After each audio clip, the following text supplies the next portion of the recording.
Good morning, my friend. Thank you for taking just a few moments to join me. I want to make it worth your time in the Word of God.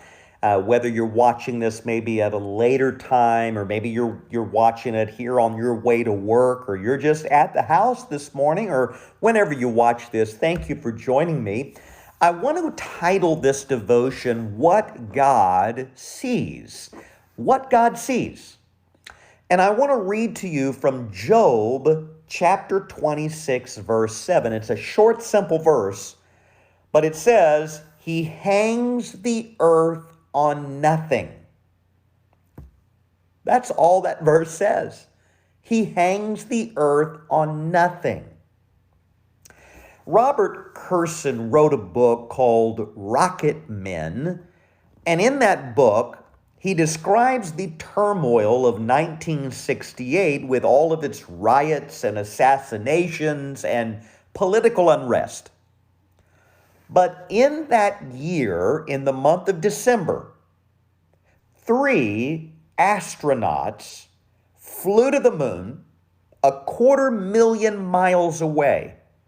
No one had ever traveled farther than 853 miles into space. And the Apollo 8 mission was the most daring enterprise NASA had ever attempted up to that point. Peering through the window of the spacecraft, Frank Borman viewed the troubled world from a greater distance than any human in history. He thought to himself, this must be what God sees. Well, you know, in a biblical sense, in a scriptural sense, we need to see our world as God sees our world. We need to view our own lives from an eternal perspective. We don't have to go to the moon to do that.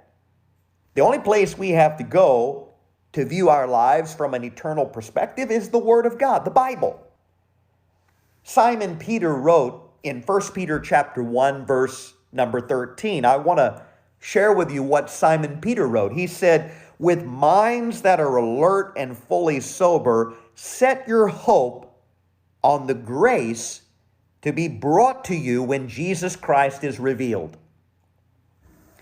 I want to tell you, you need to change the way you're looking at your problem. Change the way that you're looking at your priorities and the way you look at your world, the way you look at your schedule. Look at life from the perspective of God. Set your hope on the grace of Christ's return. James Irwin, the astronaut, he said these words, the entire space achievement is put in proper perspective when one realizes that God walking on the earth is more important than man walking on the moon. Well, a little morning devotion, food for thought. I'm Pastor Steve Harris. Thanks for joining me. Would you share this devotion with someone else? Would you press the like button? Give us a thumbs up if you're watching on YouTube. God bless you is our prayer.